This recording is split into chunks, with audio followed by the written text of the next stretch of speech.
Bonjour, Madame Gosselin. Bonjour.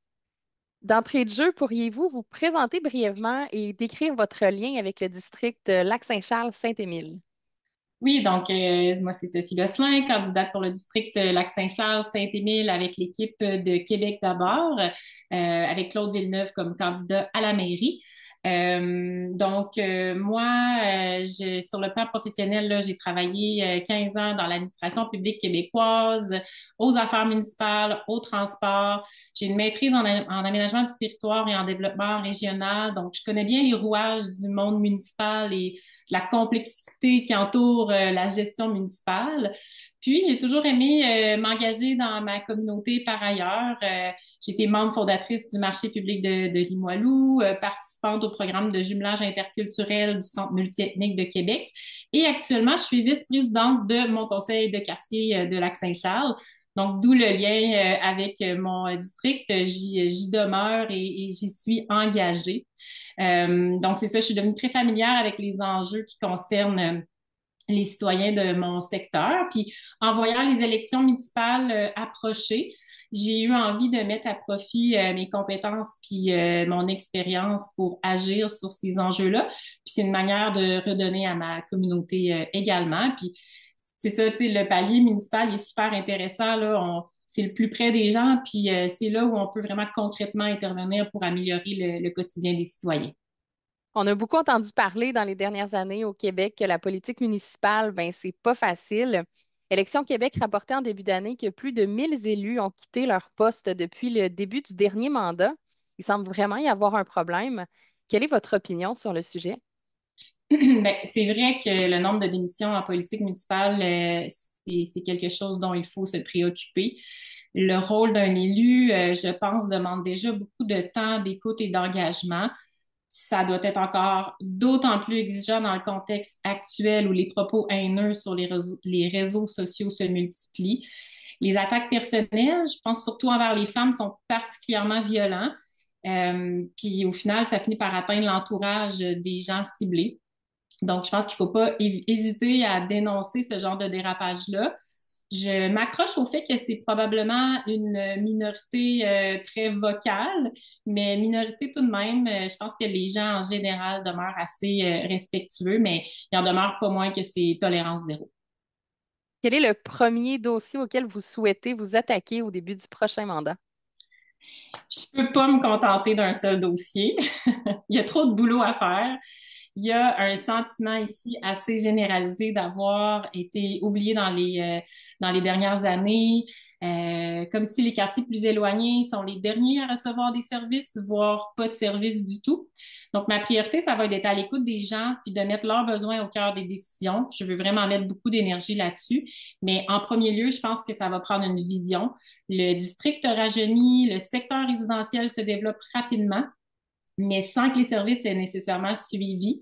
Fait qu'avant d'aller plus loin, je pense qu'il faut s'assurer que ça demeure des milieux de vie agréables pour tous. Si vous aviez à définir ce qui fait l'ADN du district Lac-Saint-Charles-Saint-Émile, comment vous l'expliqueriez? Bon, l'ADN du district, c'est le numéro 19. C'est, je crois, la rencontre entre deux milieux bien distincts, mais complémentaires. D'une part, il y a l'esprit communautaire fort et enraciné, je trouve, de Lac-Saint-Charles. Puis, d'autre part, il y a le dynamisme en pleine croissance à Saint-Émile. C'est un territoire, globalement, là, où la population est active. Il y a de nombreuses familles. Puis on a un contact privilégié avec la nature dans ces deux quartiers-là. Puis je trouve qu'on y retrouve encore l'esprit de village là, que ces deux quartiers-là étaient autrefois, qui est caractérisé par cette proximité entre les gens, une belle mixité de générations aussi, puis ça fait la richesse de notre communauté. Quelle est votre vision pour les prochaines années? Dans le fond, à quoi ressemblerait le district Lac-Saint-Charles-Saint-Émile de vos rêves dans une dizaine d'années, par exemple? Ben, le district de mes rêves, c'est un milieu de vie complet où les gens sont fiers d'y habiter, ils sentent qu'ils font partie d'une véritable communauté. donc des milieux riches où tous les services et les infrastructures dont ils ont besoin sont disponibles. J'aimerais aussi qu'on vise à avoir une ville qui facilite la vie des gens, qui les accompagne pour tout type de demandes qu'ils ont à faire au quotidien, aussi petites puissent-elles être. Je pense qu'une ville devrait être un partenaire des citoyens et de nos entreprises, qu'elles se mettent en mode solution lorsque ça devient complexe.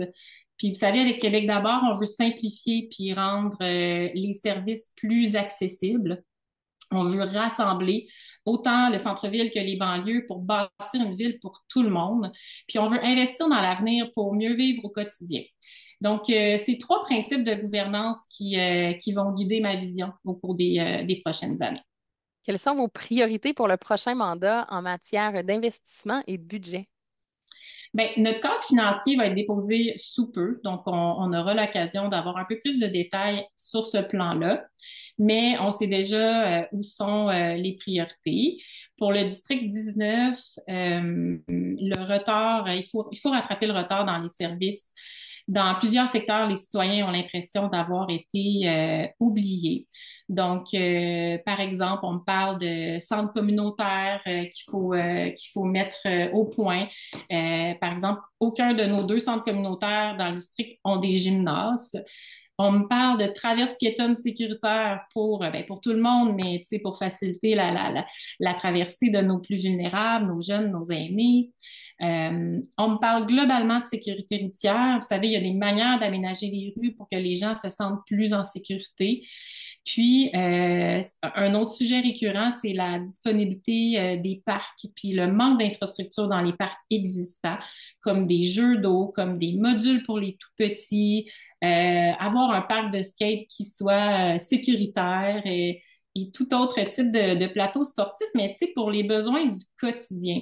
Récemment, on a mis en place, on est en train de développer là, la ville un gros terrain de soccer synthétique à Lac-Saint-Charles, ce qui est super intéressant. Ça va apporter des gens d'autres quartiers. Mais au quotidien, tu sais, les familles ont aussi besoin d'avoir des parcs pour tout petits, tu sais, de finir l'école, aller au centre communautaire, faire une activité. Donc, c'est ce genre de besoins du quotidien-là aussi qu'il faut adresser.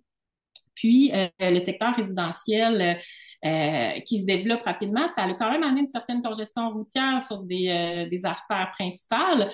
Puis ça, mais là, de plus en plus, ça entraîne une circulation de transit dans des secteurs résidentiels normalement plus tranquilles. Donc, je pense qu'il faut adresser ça par le réaménagement de certaines rues pour favoriser la fluidité, mais aussi en intégrant des options de mobilité, que ce soit de mobilité active ou de transport en commun. Je sens qu'il y a un intérêt pour ça dans nos quartiers. Je l'entends souvent. Les gens aimeraient que l'offre en transport en commun soit bonifiée. Donc, tout ça va permettre d'améliorer la circulation globalement. Je pense que ça fait pas mal le tour. Il y en a beaucoup, mais ça fait pas mal le tour des besoins auxquels il faut répondre. Madame Gosselin, merci beaucoup d'avoir pris le temps de répondre à nos questions. C'est ce qui complète l'entrevue. Merci.